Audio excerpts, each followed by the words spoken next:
الله وكفى وسلام على عباده الذين اصطفى أما بعد فأعوذ بالله من الشيطان الرجيم بسم الله الرحمن الرحيم وسارعوا إلى مغفرة من ربكم وجنة عرضها السماوات والأرض أعدت للمتقين صدق اللہ مولانا العظیم اللہم صلی علی سیدنا و مولانا محمد وعلی آل سیدنا و مولانا محمد وبارک وسلم۔ محترم بزرگوں اور دوستوں، عزیز ساتھیوں، اللہ رب العزت اس دنیا کا خالق اور مالک ہے۔ کائنات کے ذرے ذرے کو پیدا کرنے والا ہے۔ دنیا کی ہر چیز اس کی ملکیت کے اندر داخل ہے۔ آپ چھوٹی چیز کو دیکھیں یا بڑی چیز کو دیکھیں، دنیا کا ایک ذرہ بھی اس کی مرضی کے بغیر حرکت نہیں کر سکتا۔ اللہ رب العزت نے یہ ساری کی ساری کائنات بنائی اور پھر کائنات کی ہر چیز کو اللہ رب العزت اپنی مصلحت کے اعتبار سے چلاتا ہے۔ ایسا نہیں ہے کہ اس کائنات کو بنا کر کے چھوڑ دیا گیا ہو اور ہر چیز اپنے اعتبار سے چلے، ایسا نہیں۔ آپ آسمان کو دیکھیں، آسمان کو اللہ نے بغیر ستون کے کھڑا کیا تو یہ اللہ کی مرضی اور حکم سے کھڑا ہے۔ اللہ نے چاند سورج بنایا، ستارے بنائے، یہ سارے کے سارے اللہ کی مرضی کے اعتبار سے گردش کرتے ہیں۔ سورج نکلتا ہے اللہ کے حکم سے، سورج ڈوبتا ہے اللہ کے حکم سے، چاند نکلتا ہے اللہ کے حکم سے، چاند ڈوبتا ہے اللہ کے حکم سے۔ تو یہ ساری کی ساری کائنات اللہ کی مرضی کے مطابق چلتی ہے۔ دوسری چیز، انسان اپنی حقیقت کے بارے میں غور و فکر کرے کہ اللہ نے اس انسان کو ایک ناپاک نطفے سے پیدا کیا۔ قرآن کریم کے اندر جگہ جگہ اس بات کو اللہ نے بیان فرمایا، کیا ہم نے تم کو پیدا نہیں کیا بماء مہین، ایک بے قدرے پانی سے؟ تو اللہ رب العزت نے ایک ناپاک نطفے سے بہترین شکل و صورت والا انسان بنایا۔ انسان کا یہ جسم بھی اللہ کے حکم کے تابع ہے، جیسے چاند سورج، آسمان و زمین، ستارے، ہر چیز اللہ کی مرضی سے چلتے ہیں، ایسے ہی انسان کے جسم کا نظام بھی اللہ کی مرضی سے چلتا ہے۔ انسان کا دماغ صحیح کام کر رہا ہے اللہ کے حکم سے، دل صحیح کام کر رہا ہے اللہ کے حکم سے۔ تو میرے بزرگوں، اگر انسان تنہائی کے اندر بیٹھے اور اپنی حقیقت کے بارے میں غور و فکر کرے اور اللہ کی قدرت کاملہ اور حکمت بالغہ کے بارے میں غور و فکر کرے تو انسان کے دل کے اندر یہ خیال پیدا ہوتا ہے کہ جس اللہ نے کائنات کو بنایا، جس اللہ نے مجھے بنایا، جس اللہ کی مرضی سے ہر چیز چلتی ہے، تو آخر اس اللہ کا بھی تو میرے اوپر کوئی حق ہوگا۔ یہ خیال انسان کے دل میں پیدا ہوتا ہے اور انسان سوچتا ہے کہ اللہ نے ہر قسم کی نعمت مجھے دی، میرے اوپر اپنی رحمتوں کی بارش برسائی، اللہ رب العزت نے کائنات کی ہر چیز کو میرے لیے مسخر کیا، تو آخر اس اللہ کا میرے اوپر کوئی نہ کوئی حق ضرور ہے۔ پھر انسان کا دل اللہ رب العزت کی طرف مائل ہوتا ہے، اللہ کی عبادت کا جذبہ انسان کے دل میں پیدا ہوتا ہے۔ اب میرے بزرگوں، ایک سوال پیدا ہوتا ہے کہ جب یہ غور و فکر کرنے کے نتیجے میں انسان کا دل اللہ کی عبادت کی طرف مائل ہو، انسان کا دل نیک کام کی طرف مائل ہو، تو انسان کو اس وقت کیا کرنا چاہیے؟ تو میں نے جو قرآن کریم کی آیت پڑھی، اللہ رب العزت فرماتا ہے وَسَارِعُوا إِلَى مَغْفِرَةٍ مِّن رَّبِّكُمْ وَجَنَّةٍ عَرْضُهَا السَّمَاوَاتُ وَالْأَرْضُ۔ اگر تمہارے دل کے اندر نیکی کا داعیہ پیدا ہو، تمہارے دل کے اندر عبادت کا جذبہ پیدا ہو، تو پھر اللہ رب العزت کی طرف، اللہ کی مغفرت کی طرف، اللہ کی عبادات کی طرف، اللہ کی جنت کی طرف، جس کی چوڑائی آسمان و زمین کے برابر ہے، اس کی طرف دوڑ لگاؤ، یعنی اس عبادت کو کرنے کی کوشش کرو اور اس نیک کام کو ٹلانے کی کوشش نہ کرو۔ اللہ نے ایک جذبہ دل کے اندر پیدا کیا، اس جذبے کے اوپر عمل کرو۔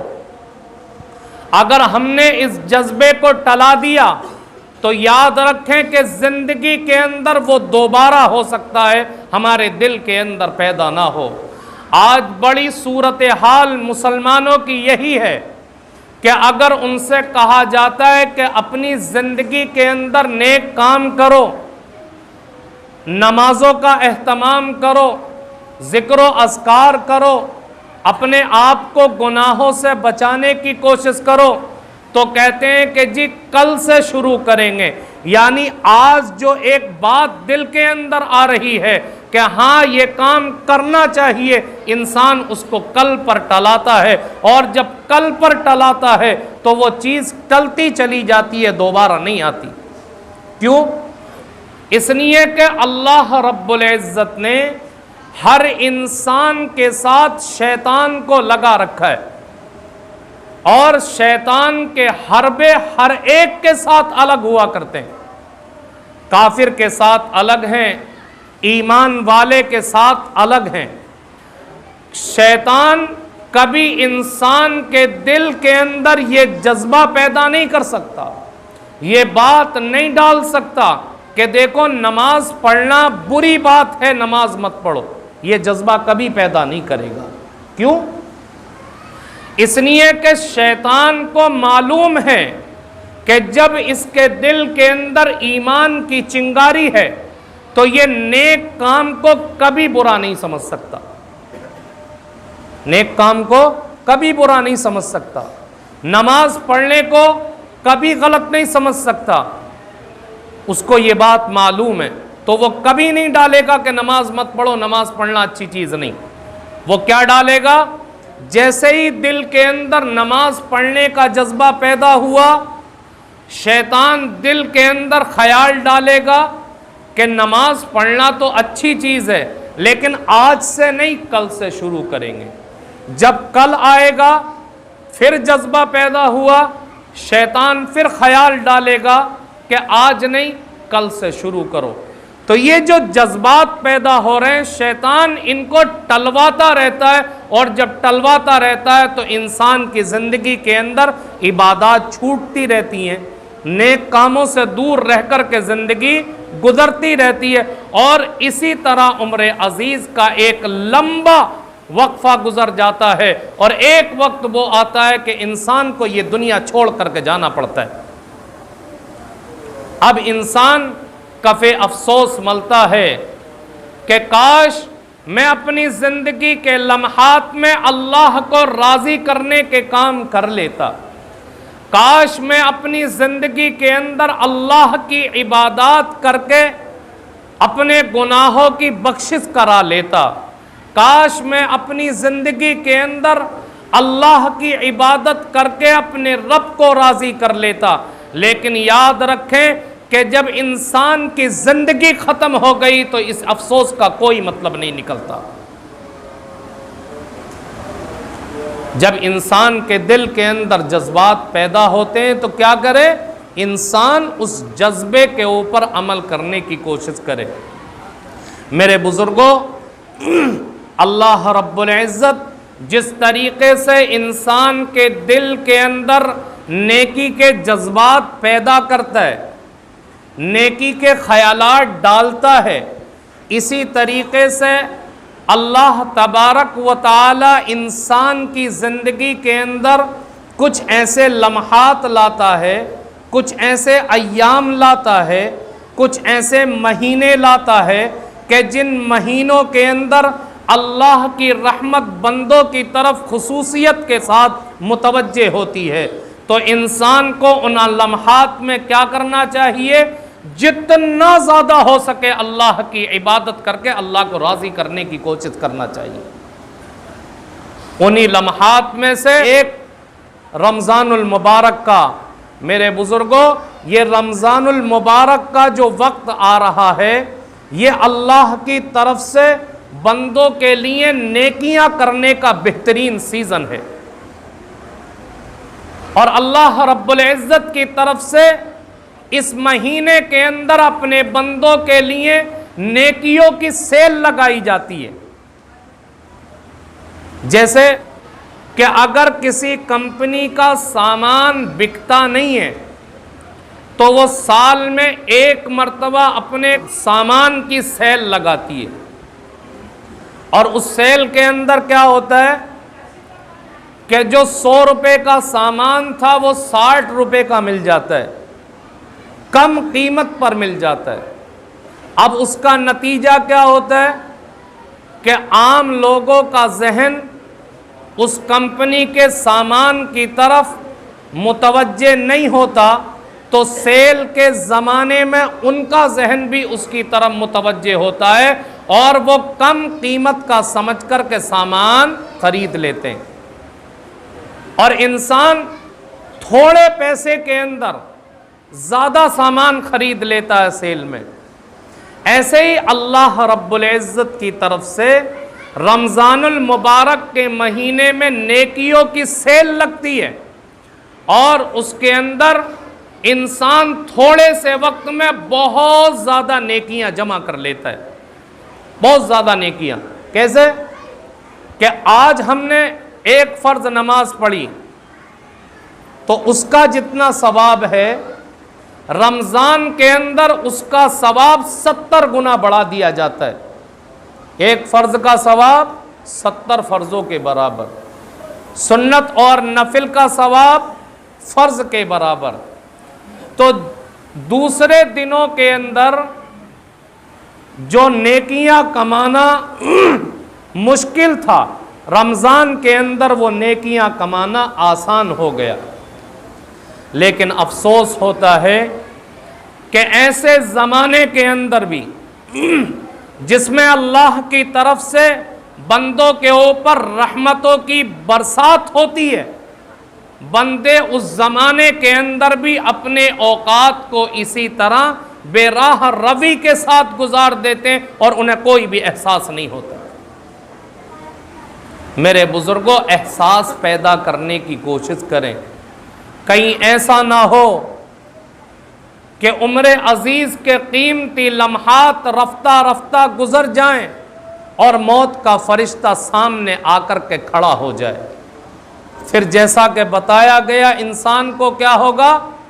افسوس کے ساتھ ہاتھ ملنے پڑیں گے اور اس افسوس کا کوئی فائدہ ہونے والا نہیں ہے۔ اللہ رب العزت رمضان المبارک کا بابرکت مہینہ بھیجتا ہے تاکہ میرے بندے اس مہینے کے اندر اللہ کی مغفرت کی طرف دوڑنے کی کوشش کریں، ریس لگانے کی کوشش کریں۔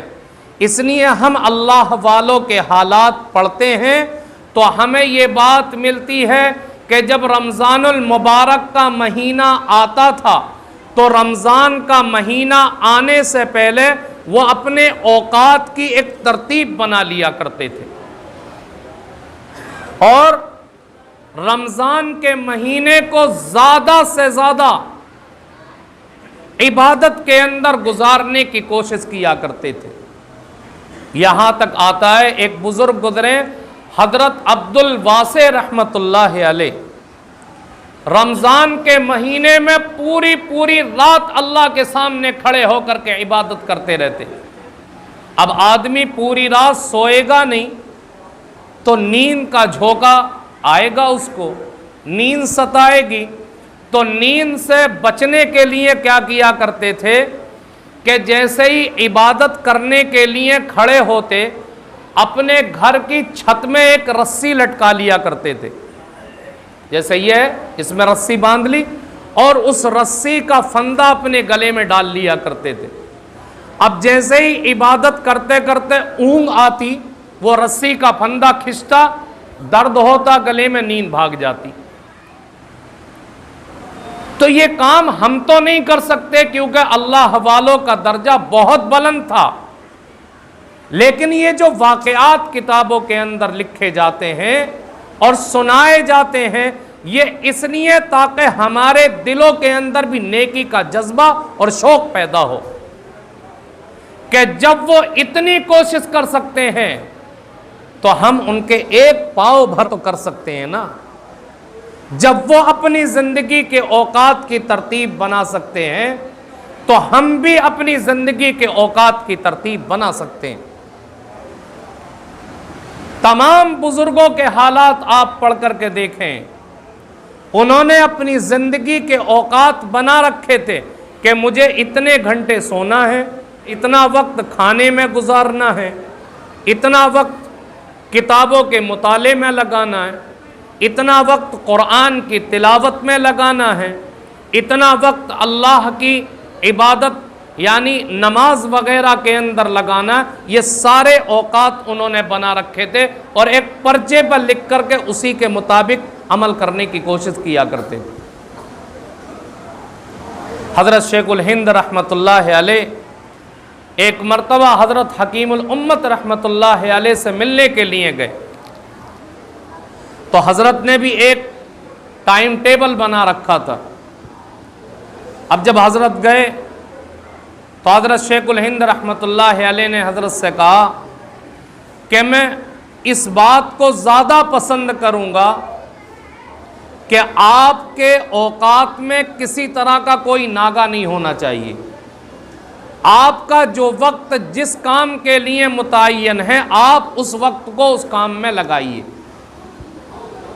تو ایک وقت تھا جب حضرت آئے تھے، اس وقت کو حضرت حکیم الامت رحمت اللہ علیہ بیان القرآن لکھنے میں لگایا کرتے تھے۔ حضرت کے کہنے پر گئے اور تھوڑی دیر لکھ کر کے واپس آ گئے، کہا کہ حضرت میں نے اپنا کام کر دیا تاکہ ناغہ نہ ہو۔ تو آپ ان کی زندگیوں کو دیکھیں کہ کسی بھی طریقے سے مہمان آ جائے، کچھ بھی ہو جائے، وقت کے اندر ناغہ نہیں ہوتا تھا۔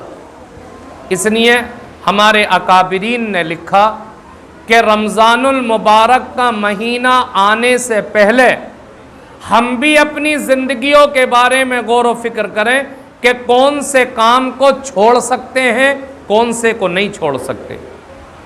جس کام کو چھوڑ سکتے ہیں اس کو چھوڑ دیں، رمضان کے بعد کر لیں، اور جن کاموں کو نہیں چھوڑا جا سکتا ان کے اندر ایک ترتیب بنائیں کہ زیادہ سے زیادہ وقت ہم نکالیں تاکہ اس کو اللہ کی عبادت میں لگا سکیں۔ جب اس طریقے سے ایک ترتیب بنائیں گے تو ہمارا اکثر وقت رمضان جیسے عظیم الشان مہینے کے اندر اللہ کی عبادت میں لگ جائے گا۔ لیکن افسوس ہوتا ہے کہ آج مسلمانوں کا ایک بہت بڑا طبقہ ایسا ہے کہ جو رمضان کا مہینہ آتا ہے گزر جاتا ہے ان کو پتہ بھی نہیں چلتا۔ جیسے 11 مہینے کے اندر ان کی زندگی بے راہ روی کے ساتھ گزرتی رہی، جیسے 11 مہینے کے اندر ان کی زندگی نمازوں سے دور رہ کر کے گزرتی رہی، جیسے 11 مہینے ان کی زندگی گناہوں کے اندر گزرتی رہی، رمضان کے مہینے میں بھی وہ سارے کام جاری رہتے ہیں، کوئی بھی فرق نہیں پڑتا۔ بتائیے اللہ رب العزت نے جو قیمتی لمحات ہمیں دیے تھے، ہم ان کی قدر کرنے والے بنیں گے یا ناقدری کرنے والے بنیں گے؟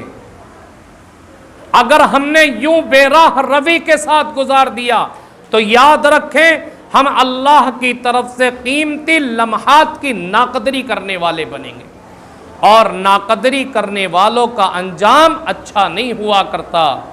اللہ رب العزت دنیا اور آخرت کے اندر ان کو عبرت کا نشان بنا کر کے رکھ دیتا ہے۔